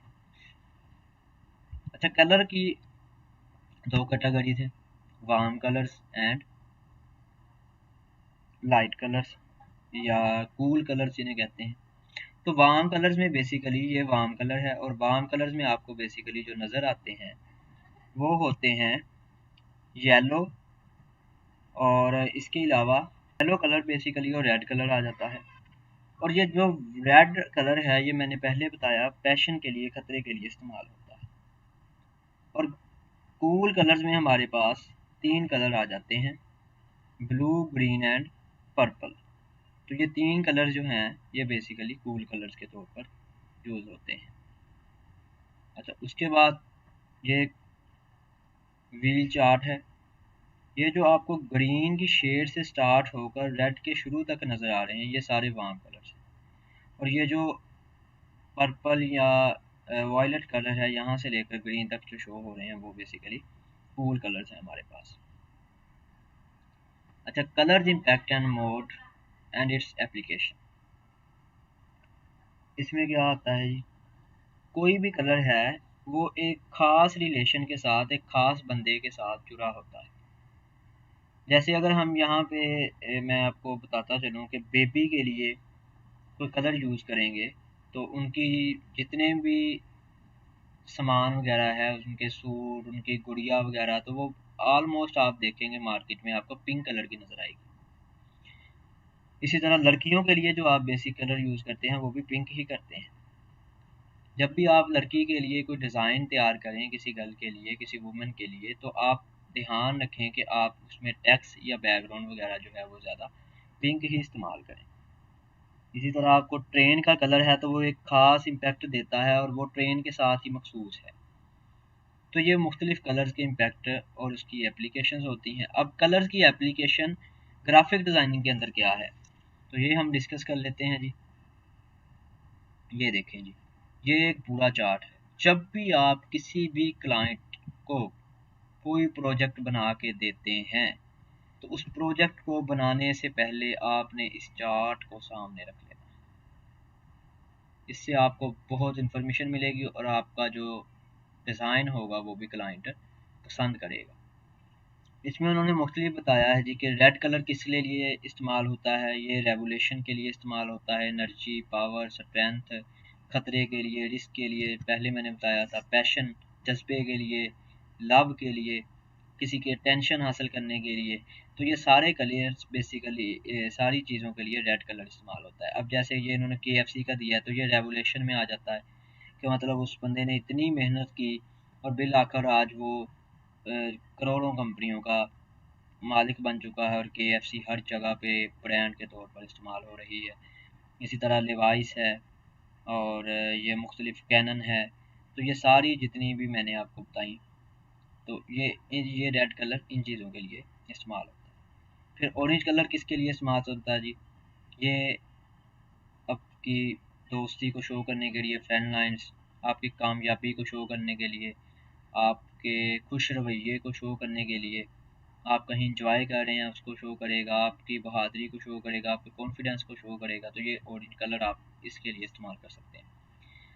पर्पल कलर में आप रॉयल्टी, वेल्थी, नोबिलिटी, यानी इसमें ईमानदारी के लिए ये चीज़ें यूज़ होती हैं। इसके अलावा पावरफुल या क्रिएटिव चीज़ों के लिए, जैसे ये इंस्टाग्राम है, इस पर बड़े बड़े जो सेलिब्रिटीज़ हैं उनके अकाउंट्स हैं, तो इस तरह ये बेसिकली पर्पल कलर इसके लिए यूज़ होता है। सोशल मीडिया अकाउंट्स के लिए जैसे कि फेसबुक है और नासा है, डिपेंडेबल है किसी चीज़ पे, या इंटेलिजेंस, सिक्योरिटी वगैरह का, ट्रस्ट, फेथ है, कम्युनिकेशन, किसी भी ये फेसबुक कम्युनिकेशन में आ जाएगा। तो ये सारी चीज़ों के लिए आप ब्लू कलर इस्तेमाल करते हैं। अच्छा, उसके बाद नेचर के लिए या हॉस्पिटल्स वगैरह के लोगों के लिए, हेल्थ के लिए, पीसफुल, और इसी तरह ग्रोथ के लिए, मनी के लिए, या जो सिक्योरिटी कंपनीज होती हैं जैसा ये इंश्योरेंस वगैरह या इस तरह की प्लेसेस, तो इसके लिए आप बेसिकली ये व्हाट्सएप है, ये ग्रीन कलर इस्तेमाल करते हैं। ब्लैक कलर ये किस लिए इस्तेमाल होता है जी? ये किसी भी ब्रांड को शो करने के लिए इस्तेमाल होता है। ब्रांड को, लग्जरी थिंग्स को, या उन चीज़ों में जो आपको प्रोटेक्शन दे रही हों। उसके अलावा डोमिनेंस को शो करता है। ये आईफोन का लोगो है, तो ये बेसिकली ब्रांड को शो कर रहा है, ब्लैक कलर। उसके बाद वाइट आ जाता है, इसमें ये फ्रेश चीज़ों के लिए, जूसेस के लिए, आप कोई भी जूस तैयार करें उसके लिए वाइट कलर आप यूज़ कर सकते हैं डिज़ाइन के अंदर। प्योरिटी के लिए, इनोसेंस के लिए, मासूम के लिए, सेफ्टी, ठीक है, इसके लिए क्लीन फेथ, ईमानदार बंदे के लिए भी कर सकते हैं, गुडनेस, अच्छाई के लिए इस्तेमाल करते हैं। तो ये बेसिकली कुछ जो कलर्स हैं हमारे मुख्तलिफ जगहों पर इस्तेमाल होते हैं। आपने जब भी डिज़ाइन तैयार करना है तो कोशिश करनी है कि इन कलर्स को लाजमी तौर पर इस्तेमाल करें। अच्छा जी, इससे नेक्स्ट अब आ जाती है हमारा दूसरा एलिमेंट, बल्कि उसी हिसाब से अगर पिछली वीडियो के हिसाब से देखें तो ये ऑलमोस्ट हमारा छठा एलिमेंट बनता है, वैल्यू। और उसके बाद आने वाली वीडियो में भी हम इंशाल्लाह प्रिंसिपल्स ऑफ डिज़ाइन को डिस्कस करेंगे, उसके साथ ही ये एलिमेंट्स भी हमारे कवर हो जाएंगे। अच्छा, वैल्यू क्या है जी? वैल्यू इज़ द लाइटनेस और darkness of any object, area, shape और एनी कलर। किसी भी ऑब्जेक्ट की, एरिया की या शेप की या किसी भी कलर की लाइटनेस और डार्कनेस को वैल्यू कहते हैं। अच्छा, value importance in graphic designing. Value बहुत ज़्यादा इंपॉर्टेंस रखती है ग्राफिक डिज़ाइनिंग के अंदर। अब जैसा ये ब्लैक है और ये वाइट है, ये वाइट के 3 कलर आ गए, ये ब्लैक के 3 कलर आ गए, ये इन दोनों को मिक्स किया तो ये ग्रे के 3 शेड्स आ गए। तो ये हम मुख्तलिफ शेड्स जब इस्तेमाल करते हैं तो ये बेसिकली वैल्यूज़ की ही करते हैं। आप कुछ हिस्सा ब्लैक का इस्तेमाल करें, कुछ वाइट का करें, ग्रे बन जाएगा, तो ये एक वैल्यू का ही तरीकाकार है। इम्पोर्टेंट क्यों है जी वैल्यू? इम्पोर्टेंट क्यों है वैल्यू? इम्पोर्टेंट इसलिए है कि ये किसी भी चीज़ में इंटरेस्ट को पैदा करती है और इसके अलावा ड्रामा को पैदा करती है। अब ये है जी, इस पिक में आप देखें कि यहाँ पर, और ये चीज़ें जो हैं ये यहाँ पर आपको ज़्यादा कलर ब्लैक नज़र आ रहा है, और ये जो चीज़ें हैं साइड पे, ये खाली जगह या ये जो खिलौने से पड़े हुए हैं, ये बेसिकली आप शेप्स हैं, तो ये इसमें वाइट कलर है, और कुछ कुछ जगहों पर ब्लैक और वाइट का मिक्सचर है, ग्रे टाइप हो जाता है। तो ये एक अट्रैक्शन पैदा करने के लिए, आपका इंटरेस्ट पैदा करने के लिए ये यूज़ होते हैं, ये वैल्यू। अच्छा, उसके बाद हमारा जो एलिमेंट आता है वो है कंट्रास्ट। तो कंट्रास्ट क्या है जी? Contrast is the arrangement of opposite elements and facts in an art work. Contrast कोई भी दो मुखालिफ कलर्स का अरेंजमेंट होती है जी। अब ब्लैक एंड वाइट है, तो इन दोनों की आपस में जो मुखालिफ सिमत में है दोनों कलर, एक वाइट है तो दूसरा ब्लैक है, तो ये कंट्रास्ट है। यहाँ पे आप देख लें जी, ये एक 3D स्केल बनाया गया है और ये सर्कल है। यहाँ पर ये वाइट कलर उन्होंने सारा यूज़ किया है, लेकिन ये सिर्फ हल्का सा जो सर्कल है ये ब्लैक कलर इसका इस्तेमाल किया है। और यहाँ पर आप देखें तो सारा ब्लैक है और ये सर्कल जो है वो वाइट में है। तो ये बेसिकली आपस में कंट्रास्ट है और इससे हमारा जो इमेज है वो ज़रा वाज़िया नज़र आता है। अब ये है, इसमें भी सिर्फ ब्लैक एंड वाइट का ही कंट्रास्ट है और आप देखें कि ये एक अट्रैक्शन पैदा कर रहा है अपने अंदर ही। ये इमेज बिल्कुल जब देखता है तो आई कैचिंग इमेज लगता है। इंसान चाहता है कि अच्छा मैं देखूं इसमें ये कैसे ये सारा सर्कल वाइज इन्होंने किया हुआ।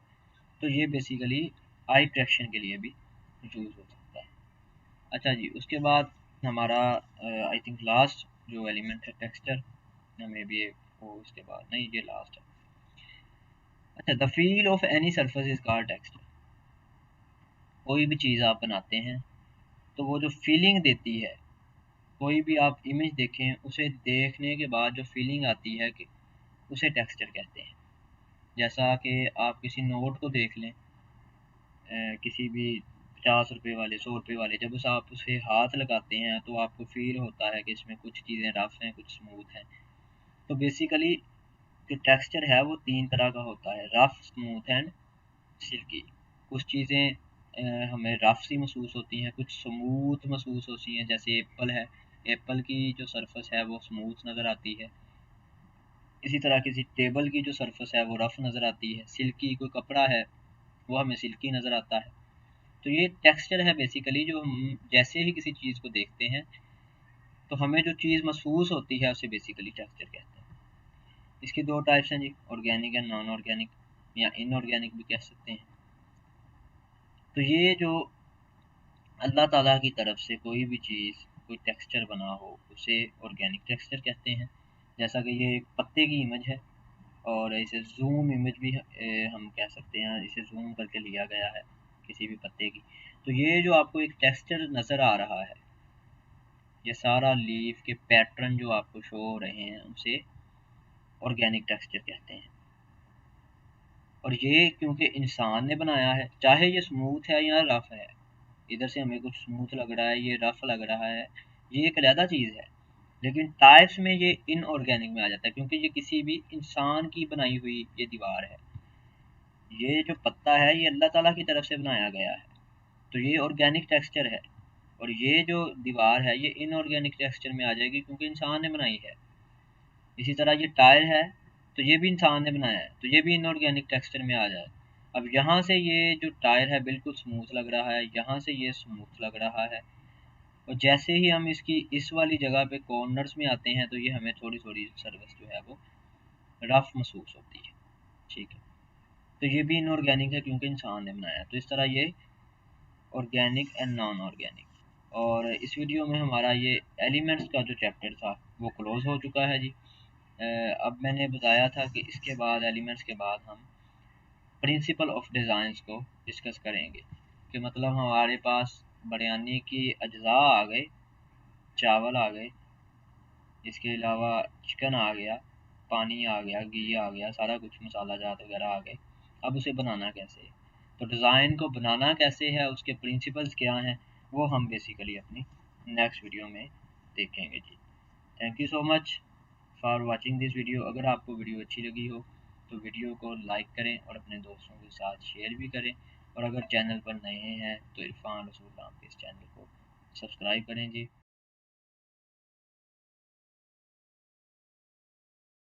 इस वीडियो में हमने डिस्कस किए एलिमेंट्स ऑफ डिज़ाइन।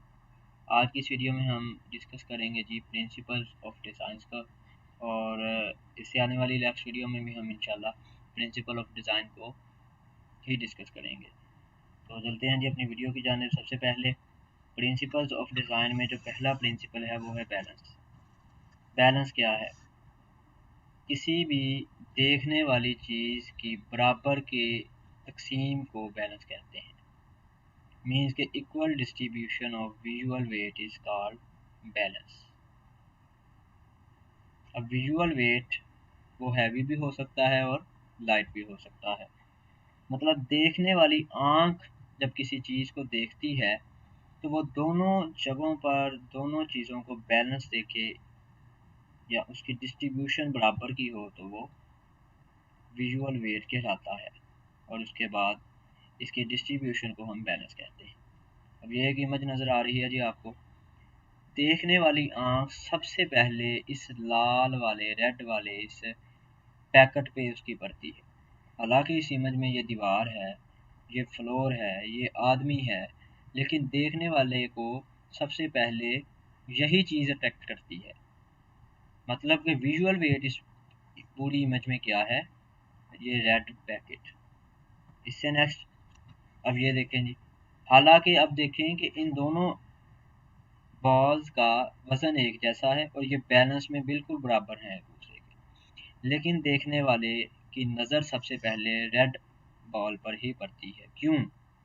क्योंकि डिज़ाइनर ने उसे डिज़ाइन इस तरीके से किया है। अब ये सारा बैकग्राउंड वाइट है, ये ग्रे में आ जाता है और ये सारी बॉल वाइट में आ जाती है। तो बेसिकली ये उसने कंट्रास्ट भी पैदा कर दिया और देखने वाले की जो आई अट्रैक्शन भी बिल्कुल पहली इसी इमेज पर पड़ती है। अब ये ही है जी एक, ये भी एक बैलेंस की ही एक किस्म है कि सारे एप्पल ग्रीन हैं, दरमियान में एक रेड एप्पल पड़ा है। तो इंसान जब भी इस इमेज को देखेगा वो सारे एप्पल्स को नहीं देखेगा, वो सबसे पहले इस रेड वाले एप्पल पर उसकी नज़र जाएगी। तो ये बेसिकली हम जब अपने डिज़ाइन में बैलेंस को यूज़ करते हैं तो बैलेंस को यूज़ करने के साथ आपके डिज़ाइन में जो विजुअल इफेक्ट नज़र आता है वो बेसिकली आपके क्लाइंट को सबसे ज़्यादा मुतासिर करता है और देखने वाले को ज़्यादा आई अट्रैक्ट करता है। टाइप्स ऑफ बैलेंस कितनी है जी? सिमेट्रिकल बैलेंस है इसकी पहली टाइप। सिमेट्रिकल बैलेंस ऐसा बैलेंस कि जब आप उसे दरमियान में से किसी भी इमेज को कट करते हैं तो वो दो हिस्सों में तकसीम हो जाए और दोनों इमेजेस को जब अलग-अलग भी आप देखें तो वो सेम नज़र आए आपको। अब जैसा ये इमेज है कि ये ऊपर से ये भी सेम है, ये हाल है, और ये खिड़कियाँ और ये जो भी बनाया है उन्होंने, अगर हम इसे यहाँ से दरमियान से रख कर कट कर देते हैं तो आप देखें कि ये जब इस इमेज को अलहदा देखें, इसको अलहदा देखें, तो हमें ये सेम पैटर्न दे रही हैं। तो इसे कहते हैं सिमेट्रिकल बैलेंस। दूसरी इसकी टाइप है एसिमेट्रिकल बैलेंस।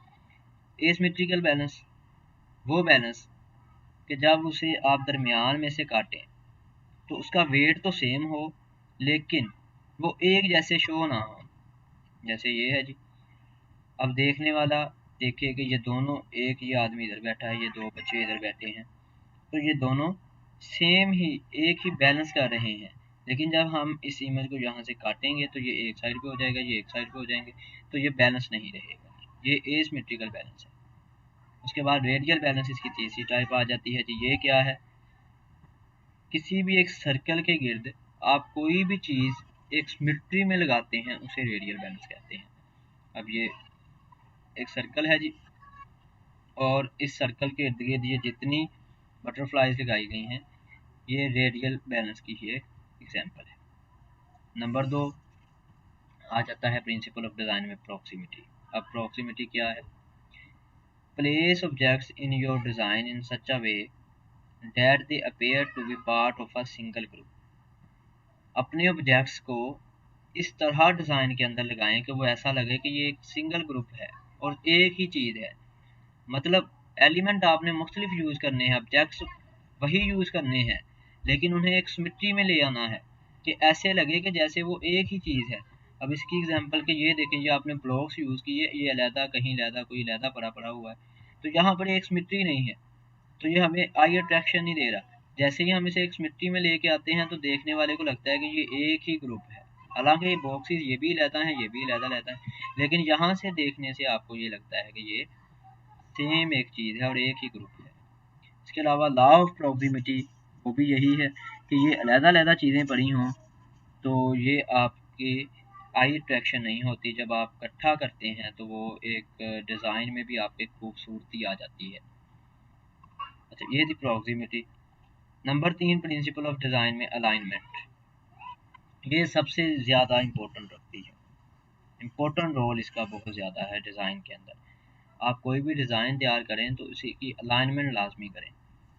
अच्छा, अलाइनमेंट है क्या? Arranging elements of design with a straight line, एक ही लाइन में जब आप किसी भी एलिमेंट को अरेंज करते हैं उसे अलाइनमेंट कहते हैं। अब ये इन्होंने अलाइनमेंट की एक एग्जांपल दी है कि ये जो 4 ऊपर वाले हैं ये अलाइन है, एक ही लाइन में आ रहे हैं, उसके बाद ये नीचे वाले भी उसी तीनों लाइन में, तो ये सारी अलाइनमेंट है। ये एक उन्होंने बॉक्स साइड पे कर दिया तो ये नॉन अलाइनमेंट है। अगर आप इसे भी दरमियान में ही रखें इन्हीं की तरह तो ये सारी अलाइनमेंट कितनी खूबसूरत लगेगी। ये एक अलहदा है तो ये थोड़ा सा पूरा इफेक्ट दे रहा है, तो इसलिए अलाइनमेंट लाजमी करें। इसी तरह ये देखें जी, ये इन अलाइनमेंट है कि एक ही लाइन पे सारे रखें तो अच्छे लग रहे हैं। ये आउट ऑफ अलाइनमेंट है तो ये थोड़ा सा जो डिज़ाइन को आपके को ख़राब कर देता है। इसलिए कोशिश करें जब भी आप डिज़ाइन करें तो अलाइनमेंट में ही करें। अब टाइप्स ऑफ अलाइनमेंट कितनी है जी, वो हम डिस्कस कर लेते हैं। बेसिकली 3 टाइप्स हैं लेकिन मैं यहाँ पर आपको बता देता हूँ। अब इसे देखें तो ये इमेज आपको जो नज़र आ रही, 2 बॉक्सेस, चाहे इनके साइज़ छोटे हैं या बड़े हैं ये मायने नहीं रखता। अलाइनमेंट इस चीज़ का नाम है कि ये दोनों आपको लेफ़्ट साइड पे नज़र आ रहे हैं तो ये लेफ़्ट अलाइनमेंट है, ये दोनों ही राइट साइड पे हैं तो ये राइट अलाइनमेंट है। ये जो दोनों हैं ये बेसिकली आपके सेंटर अलाइनमेंट में है, और ये वर्टिकल सेंटर अलाइनमेंट या हॉरिजॉन्टल सेंट्रल अलाइनमेंट है। इसी तरह ये इसके नीचे है तो ये भी सेंट्रल अलाइनमेंट में ही आ जाता है। इसके बाद ये है तो ये दोनों हैं वही बॉक्स, चाहे छोटे बड़े हैं, लेकिन ये टॉप अलाइनमेंट है और ये बॉटम अलाइनमेंट है। तो ये टाइप्स ऑफ अलाइनमेंट्स थी। अच्छा, ये तो थी जी एक बॉक्सेस वगैरह में या शेप्स में अलाइनमेंट। अब अलाइनमेंट इन टेक्स्ट क्या है, वो भी उसी तरह है। अब ये देखें, ये वो टेक्स्ट है, ये एक ही पैराग्राफ हमने लिखा हुआ है और उसकी अलग-अलग अलाइनमेंट कर दी। जब लाइन लेफ्ट करते हैं तो वो सारा लेफ्ट साइड पे आ जाता है, यहाँ देखें। राइट करते हैं तो सारा टेक्स्ट इस तरह आ जाता है, यहाँ से ये खाली जगह बच जाती है। अगर अलाइन सेंटर करते हैं तो ये सारा सेंटर में आ जाता है। अच्छा, जैसे ये लाइन सेंटर किया तो ये थोड़ा सा कुछ बेहतर लगने लगा, लेकिन जैसे ही हम जस्टिफाई करते हैं तो वो देखें कितना प्यारा नजर आ रहा है।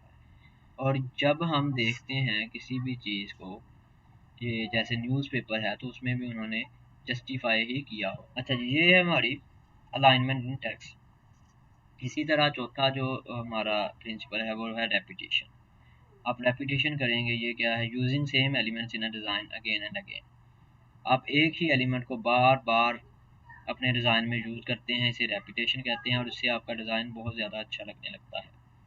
अगर आप ये पीछे देखें तो मैंने ये जो बैकग्राउंड है इसमें भी रेपिटेशन ही की है इसी एक बॉक्स की, कहीं पे वो बड़ा है कहीं पे छोटा है।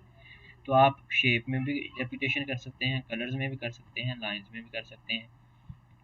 अब कोई हाउसिंग सोसाइटी नहीं बनती है तो वहाँ पर जैसे ही वो एक इमेज देते हैं अपनी मशहूरियों वगैरह में या अपने पम्फलेट्स में, तो वो इस तरह का एक इमेज देते हैं कि तमाम बिल्डिंग्स एक तरह की ही हैं। तो ये बेसिकली उन्होंने लहदा नहीं बनाई, ये एक ही बिल्डिंग की इमेज बनाई है और बाकी उन्हें रिपीट करके सिर्फ उसे अलाइन किया है और आगे पीछे रख के ये आपको कितनी खूबसूरत नज़र आ रही है। तो रेपिटेशन से आपका डिज़ाइन खूबसूरत भी हो जाता है। उसके बाद यहाँ से ये एरो उन्होंने रिपीट किए हैं, रेपिटेशन की है और एक सर्कल की सूरत में बना दिया है। इसी तरह ये एक ब्राउचर है किसी कंपनी का, तो यहाँ पे ये इन्होंने शेप जो की, एक ही शेप बार बार इस्तेमाल की। ये एक शेप है, इसी शेप को यहाँ पे उन्होंने यहाँ से कट करके यहाँ पे लगा दिया और यहाँ से वो अलाइन कर दिया। यही शेप उन्होंने इस वाले डिज़ाइन में यूज़ की, सिर्फ यहाँ से ऊपर और इसे रिवर्स कर दिया। यही शेप यहाँ यूज़ की। तो ये सारे ब्रोचर में एक ही शेप यूज़ की है, लेकिन कहीं पे कलर और कर दिया, कहीं पे उसकी पेसिटी ज़्यादा कर दी, कहीं पे कम कर दी, कहीं पे बैकग्राउंड लगा दिया। सारा खर्च करके कितना खूबसूरत लग रहा है ये ब्रोचर। तो रेपिटेशन से आपका डिज़ाइन अच्छा बन जाता है। उसके बाद कंट्रास्ट आ जाता है जी। अब कंट्रास्ट क्या है? Arranging opposite elements together. पहले भी हमने पिछली वीडियो में भी ये पढ़ा था कि जो ऑपोजिट एलिमेंट्स को इकट्ठा करने से कंट्रास्ट आता है। तो कलर कंट्रास्ट में आ जाता है कि आप देखें ये रेड है तो ये इसके अंदर फ्रोजी है, यहाँ पे ये सारा बॉक्स फ्रोजी है तो सर्कल रेड है। इसी तरह ये सारी इमेजेस, तो ये कलर कंट्रास्ट है। उसके बाद स्केल कंट्रास्ट क्या होता है? स्केल कंट्रास्ट के एक आप चीज़ रिपीट वही करते हैं लेकिन उसमें कंट्रास्ट मुख्तलिफ है, एक आप छोटी इस्तेमाल करते हैं, एक बड़ी करते हैं। तो ये आप देखने वाला दोनों इन पंच को देखेगा, हालांकि पंच सेम ही है लेकिन देखने वाला पहले छोटे को भी देखेगा बड़े को भी देखेगा कि इनमें फ़र्क क्या है। उसके बाद ये टेक्सचर का कंट्रास्ट आ जाता है, वो क्या है? अब मैंने बताया था कि ये सारी जो टेबल की सरफेस है ये रफ है और ये स्मूथ है, तो हम पहले ही जो आई ट्रैक्शन हमारी ये स्मूथ में जाएगी, एप्पल की तरफ ही जाएगी। तो ये भी टेक्सचर कंट्रास्ट है। उसके बाद कंट्रास्ट वाई, कंट्रास्ट को यूज़ क्यों करते हैं? Creates interesting relationship between visual elements, elements के मतलब रिलेशनशिप आपस में इंटरेस्ट पैदा करने के लिए हम कंट्रास्ट को यूज़ करते हैं। अब कंट्रास्ट बाय साइज भी हो सकता है, शेप, वैल्यू, कलर्स, डायरेक्शन, ये इसकी कुछ टाइप्स हैं, मतलब ये चारों पांचों जगह पे कंट्रास्ट हम यूज़ कर सकते हैं। अब बाय साइज जो है, ये देखिए स्मॉल और बिग लफ्ज़ दो ही लिखे हैं, यहाँ पे ही स्मॉल को स्मॉल कर दिया, बिग को बिग कर दिया, तो ये साइज के हिसाब से कंट्रास्ट है।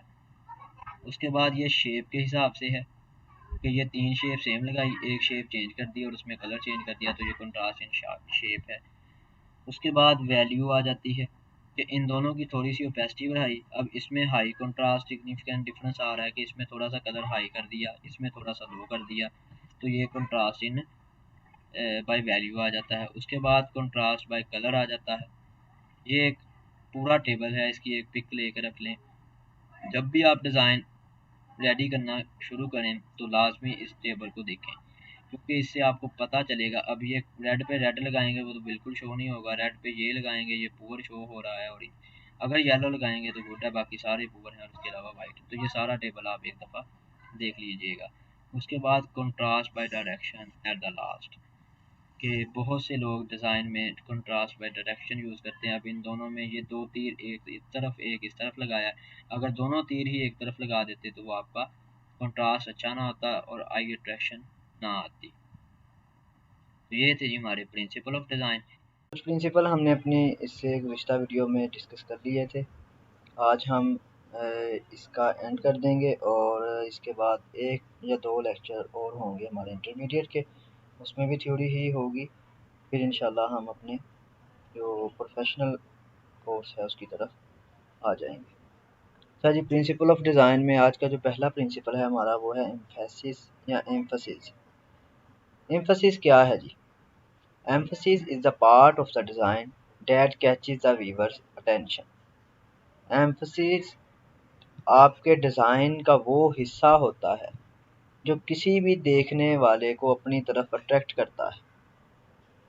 मतलब आप कोई भी डिज़ाइन तैयार करते हैं तो पहली ही नज़र में जो चीज़ पूरे डिज़ाइन में से अपने व्यूअर को अट्रैक्ट करती है उसे एम्फसिस कहते हैं, और इस सारे अमल को हम एम्फसिस का नाम देते हैं। अच्छा जी, इस इमेज में देखें जी, बिल्कुल सेम चीज़ें हैं, 7 तरह की ये पड़ी हुई हैं शेप्स, लेकिन देखने वाला सबसे पहले इस वाइट वाली को देखता है। वो हालांकि हैं तो बिल्कुल सेम, वेट भी सेम है, सिर्फ कलर चेंज है। तो देखने वाले को सबसे पहले जो अट्रैक्ट करती है वो ये वाइट वाली शेप अट्रैक्ट करती है। तो इस पूरे डिज़ाइन में एम्फसिस इस जगह पर इस्तेमाल हो रहा है। अच्छा, उसके बाद ये नेक्स्ट इमेज, इसमें देखें जी उसने सारा जो बैकग्राउंड है वो ब्लर कर दिया है, और ये जो हैंड है और इसके अंदर ये स्कोप है, कैमरे का लेंस है, इसे उसने वैसे रखा है। तो देखने वाली सबसे पहले आँख इसी चीज़ को कैमरे के लेंस के अंदर ही देखती है कि कौन सी चीज़ है। तो ये भी एम्फसिस का यूज़ हुआ है। तो नेक्स्ट ये इमेज है जी, सारा बैकग्राउंड ब्लैक है, इस आदमी की ये कैप और दीगर शर्ट्स वगैरह ब्लैक है, लेकिन उसने उसके चेहरे पर ये ब्राइटनेस ज़रा ज़्यादा कर दी है और लाइट इस पे लेके आए हैं। तो इसे क्या कहते हैं जी? बेसिकली ये एम्फसिस कहलाता है। अच्छा, उससे नेक्स्ट एम्फसिस बाय क्या है? एम्फसिस बाय कंट्रास्ट भी हो सकता है। अब एम्फसिस बाय कंट्रास्ट क्या है जी? ये एक इमेज आपको नज़र आ रही है, इसमें ये जो भी फल वगैरह है इसका आप बैकग्राउंड देखें तो सारी जितनी ये है वो ब्लैक कलर में है, लेकिन इसमें एक सिर्फ ऐसी है जो रेड कलर में है। तो जब भी देखने वाला डिज़ाइन को देखेगा वो सबसे पहले इस लाल इमेज को अट्रैक्ट करेगा, इसकी तरफ वो खींचता चला जाएगा और इसी को वो पहले देखेगा, बाकियों की तरफ उसकी तवज्जो नहीं जाएगी। तो ये एम्फेसिस बाय कंट्रास्ट है। कंट्रास्ट का मैंने पिछली भी 2 वीडियोस में बताया था कि कंट्रास्ट किसी भी कलर का ऑपोजिट। तो यहाँ पे ये ऑपोजिट कलर इस्तेमाल हुए और पहले देखने वाले ने इसी चीज़ को देखा। अब एम्फेसिस बाय वैल्यू क्या है? एम्फेसिस बाय वैल्यू का मतलब कि हमारे पास ये सारी एक ही तरह की, एक ही आदमी की मुख्तलिफ तरह की इमेजेस हैं, लेकिन देखने वाला सबसे पहले ये इस जो डार्क ब्लैक है इसको देखता है। हालांकि बाकी भी वही चीज़ें हैं, ये ब्लैक है, ग्रे में आ रहा है, वाइट में आ रहे हैं, लेकिन हम देखने वाला सबसे पहले इसको देखता है। तो ये एम्फेसिस बाय वैल्यू है। अच्छा, इसमें एक और चीज़ है कि यहाँ पर उसने ये वाइट कलर की बुक है जिसके पीछे ये सब भाग रहे हैं कि ये मैंने लेनी, ये मैंने लेनी। तो यह भी एम्फेसिस बाय वैल्यू के अंदर आ जाता है। ठीक है जी। उसके बाद आ जाता है एम्फेसिस बाय पैटर्न।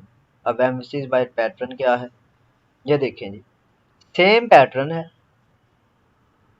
इनकी अलाइनमेंट सेम की गई है, इन्हें लाइनों में रखा गया है, सेम सर्कल है, लेकिन यहाँ पर सिर्फ उसने एक सर्कल के अंदर रेड कलर कर दिया है और बाकी जितने हैं वो वाइट हैं। तो देखने वाला सबसे पहले इस रेड वाले सर्कल को ही देखेगा। आपने जब भी डिज़ाइन तैयार करना है तो उसमें आपने इस चीज़ का ख्याल रखना है कि जब भी आप डिज़ाइन तैयार करें तो आप भी उसमें एम्फेसिस को यूज़ लाजमी करें। अगर आप एक ही डिज़ाइन में 2-4 एम्फेसिस यूज़ कर लेते हैं तो वो गलत चीज़ है, वो फिर एम्फेसिस नहीं रहता, वो देखने वाला उसकी तरफ अट्रैक्ट नहीं होता। फ़र्ज़ करें अगर यही वाला रेड होल यहाँ पे भी होता, यहाँ होता, यहाँ होता, यहाँ होता, तो ये 4-5 जगह पे होता तो देखने वाला फिर अट्रैक्ट ना करता, वो कहता जी ठीक है बस एक डिज़ाइन है, वो उसकी आंख से गुजर जाता।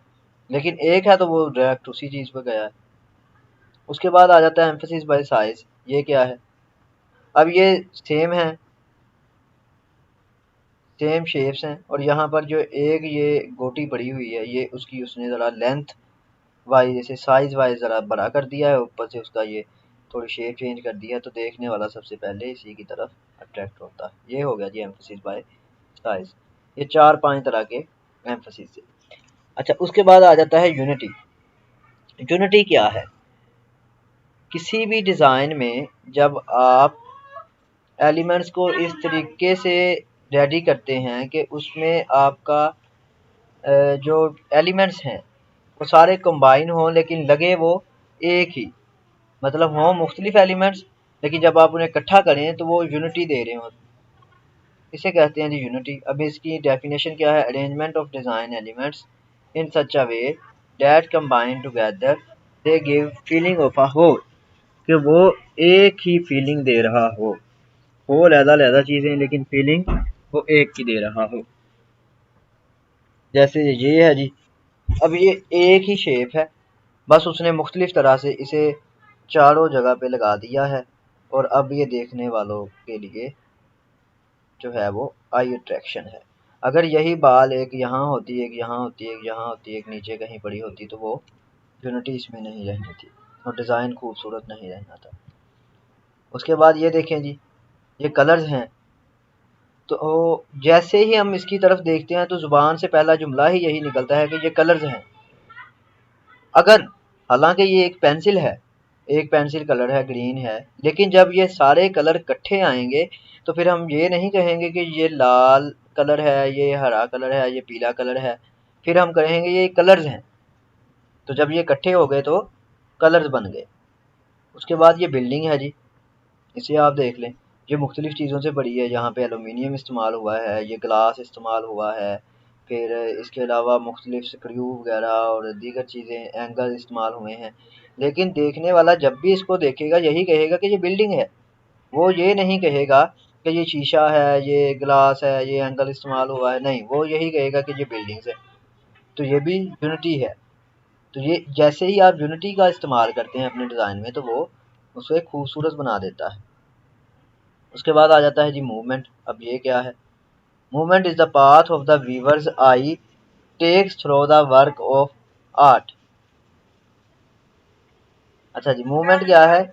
ये एक रास्ता है जो कि देखने वाले की आंख को डायरेक्ट उसके काम पर ले जाता है। अब ये देखें जी कि यहाँ पर हो रही है मूवमेंट, ये यहाँ से एक नीचे गिर रहा है, फिर दूसरा, तीसरा, चौथा हैं, तो ये सारे एंगल्स ही, मतलब ये एक मुस्ततील शक्ल के जो रॉड्स वगैरह पड़े हुए हैं, ये नीचे गिर रहे हैं। तो देखने वाला इन पीछे वालों को नहीं देखता क्योंकि ये स्ट्रेट पड़े हैं। मूवमेंट इस चीज़ की आ रही है कि ये नीचे गिर रहे हैं, तो वो उसकी ज़्यादा अट्रैक्शन ये 4 से 5 की तरफ होगी जो नीचे गिर रहे हैं। तो ये है जी मूवमेंट। जब आप इसे इस्तेमाल करते हैं फिर भी आपका जो व्यूअर है वो इसकी तरफ अट्रैक्ट होता है। अब ये जी साहिल समुंदर की जो कुछ लहरें हैं, आप घंटों साहिल समुंदर पर खड़े रहते हैं और देखते रहते हैं कि समुंदर की लहरें कहाँ से आ रही हैं, कैसे आ रही हैं। तो ये भी मूवमेंट की फ़िलॉसफ़ी की वजह से ही है। अब मूवमेंट की फ़िलॉसफ़ी की वजह से ही हम इसे घंटों देखते रहते हैं और हम थकते भी नहीं हैं, क्योंकि ये हम देखते हैं ये लहर कैसे ऊपर गई, कैसे नीचे आई। तो इसमें भी हम ये प्रिंसिपल यूज़ करते हैं। अब रिदम आ जाता है जी। उसके बाद रिदम क्या है? रिदम बेसिकली आप देखें कि एक ही रॉड है, आपने रिदम के साथ कुछ मुकर्रर फासले पर उन्हें लगाया और उसका साइज जो है वो छोटा कर देंगे। है यही रॉड, यहाँ पर भी यही है, सारा यहाँ तक वही है। रिदम उस चीज़ को कहते हैं कि आप उसके स्टार्टिंग पॉइंट से शुरू हों और एंडिंग पॉइंट तक जाएं और फिर वापस अपने इनिशियल पॉइंट पे आ जाएं।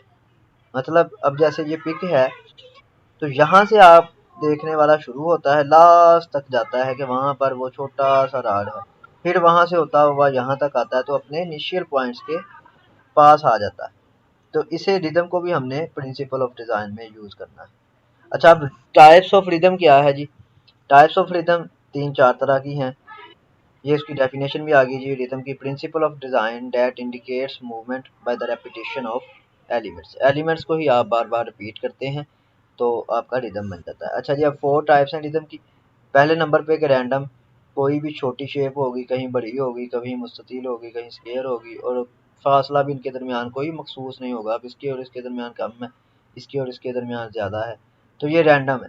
कोई कहीं बड़ी है, कोई कहीं बड़ी है, शेप भी कोई किसी तरह की है, कोई किसी तरह की है।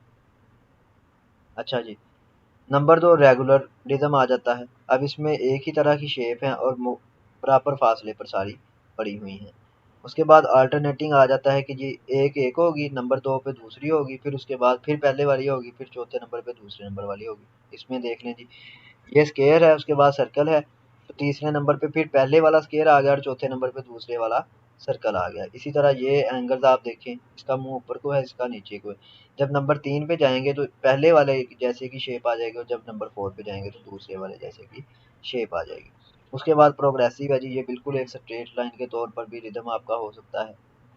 तो ये हमारा जी टाइप्स ऑफ रिदम है। उसके बाद रूल ऑफ थर्ड क्या है जी? रूल ऑफ थर्ड बहुत ज़्यादा इम्पोर्टेंट है और बहुत कम लोग हैं जो आपको ये बताते हैं कि रूल ऑफ थर्ड है क्या। लेकिन जब भी आप अपने डिज़ाइन में रूल ऑफ थर्ड को यूज़ करते हैं तो आपका डिज़ाइन अट्रैक्टिव हो जाता है। अगर आप रूल ऑफ थर्ड को यूज़ नहीं करते तो आपका डिज़ाइन अट्रैक्टिव नहीं होता। अब रूल ऑफ थर्ड है क्या? रूल ऑफ थर्ड ये है कि आपका पूरा जो पोस्टर है, फ़र्ज़ करें ये यहाँ से लेकर कॉर्नर से इस कॉर्नर तक का ये डिज़ाइन है, तो हम इसके 3 हिस्से कर लेंगे मुख्तलिफ, ठीक है? उसमें से सिर्फ एक हिस्सा हमने अपने कंटेंट के लिए इस्तेमाल करना है, बाकी सारा हिस्सा खाली छोड़ देना है। अब आप यहाँ पर ही देख लें, ये स्किल्स बिवॉन्ड का ये लगा है लोगो, नीचे ये है और नीचे दरमियान में ये रूल ऑफ थर्ड लिखा हुआ है। तो ये बाकी सारी जगह जितनी है वो खाली है, तो हमने सिर्फ इसका 1/3 पार्ट यूज़ किया है। अगर हम यहाँ पर भी कोई चीज़ लिख देते, यहाँ पर रूल ऑफ थर्ड की डेफिनेशन लिख देते, यहीं पर सारा कुछ कर देते, वो एक गुच्छम गुच्छा सा हो जाना था और हमारा जो डिज़ाइन था वो प्यारा नहीं लगना था। Rule of third is a composition guideline that places your subject in the left or right third of an image, leaving the other 2 thirds more open। वही चीज़ कि 2 हिस्से आपने खुले छोड़ने हैं और एक हिस्सा आपने लेफ्ट, राइट, बॉटम, टॉप से कवर कर लेना है जी। ये है जी rule of third. This is how your eye scans according to the rule of third. अब रूल ऑफ थर्ड ये है कि देखने वाला जैसे ही कोई डिज़ाइन आपका देखता है वो सबसे पहले उसकी नज़र इस वाले हिस्से पर पड़ती है। 41% वो देखने वाले की नज़र इसी कॉर्नर पे पड़ती है। उसके बाद 25% नीचे वाले कॉर्नर पे पड़ती है। बाद में ये हिस्सा आता है 20% और 40%। तो आपने कोशिश करनी है कि ये वाले 2 पॉइंट्स और ये वाले 2 पॉइंट्स इनके दरमियान ही अपना ज़्यादा फोकस रखें। ये जो दरमियान वाला हिस्सा है इसकी कोशिश करें ज़्यादा आपका ना आए। लेकिन अगर आप फेसबुक कवर पेज वगैरह बना रहे हो, हम नेक्स्ट डिस्कस करेंगे, तो फिर आपने ये हिस्सा नहीं रखना क्योंकि उसमें कुछ कॉम्प्लिकेशंस आ जाती हैं जब आप डेस्कटॉप पे फेसबुक ओपन करते हैं। तो वो हम इंशाल्लाह नेक्स्ट ही डिस्कस करेंगे। अब ये देखें जी, ये देखने वाला दिखाना चाहता था कि ये एक घर बना हुआ है, घर टाइप, और समुंदर के दरमियान में है। अब अगर वो इमेज यहाँ से पीछे से लेता तो आधा समंदर आता, इधर से आधा इधर से आता, तो ये दरमियान में आ जाता, उसकी वो अट्रैक्शन नहीं रहती।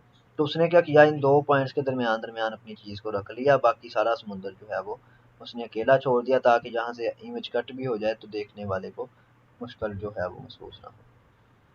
ये देखें जी, बहुत जो मशहूर चल रहा है आजकल, डाइटर रैम्स, उसने बताए हैं 10 प्रिंसिपल फॉर गुड डिज़ाइन। अच्छा, देखने वाले का क्योंकि मैंने बताया है, यहाँ पीछे देखें 41% यहाँ पे स्कैन होता है, तो उसने यहाँ पर ही अपनी सारी जो राइटिंग है, जो उसने का मेन प्रिंसिपल था कि उसने यूज़ क्या करना है, स्कैन क्या करना है, तो ये सारी चीज़ें उसने यहाँ पर इस्तेमाल की हैं। उसने अपनी इमेज लगाई है लेकिन उस हिस्से में लगाई है जहाँ पर अगर लोग देखें फिर भी ठीक, ना देखें फिर भी कोई मसला नहीं। जो वो बताना चाहता था अपने थंबनेल में वो उसने यहाँ पर ही बता दिया था। ठीक है, तो इसमें भी उसने रूल ऑफ थर्ड का यूज़ किया है। अब आप यहाँ पे देखें, ये एक वेबसाइट का पेज है, तो देखें मैंने बताया था या ये 2 पॉइंट या ये 2 पॉइंट। तो ये बेसिकली जानवरों की एक वेबसाइट है, ब्राउज पेट्स लिखा हुआ है। उन्होंने ये कुछ पैर लगा दिए हैं जानवर के, किसी के डॉग के, और यहाँ लिख रहा है स्टार्ट योर अडॉप्शन जर्नी, यानी कि आप यहाँ से पेट को अडॉप्ट कर सकते हैं। तो उन्होंने बेसिकली पेट का बताना था, इस डॉग का बताना है, तो ये उन्होंने उसकी तस्वीर इन 2 कॉर्नर्स के दरमियान लगाई ताकि देखने वाला इसकी तरफ ज़्यादा अट्रैक्ट हो। थैंक यू जी, ये थी हमारी आज की वीडियो। और अगर वीडियो आपको अच्छी लगी हो तो लाइक करें, इसे दोस्तों के साथ शेयर भी करें, और आने वाली वीडियो में हम दोबारा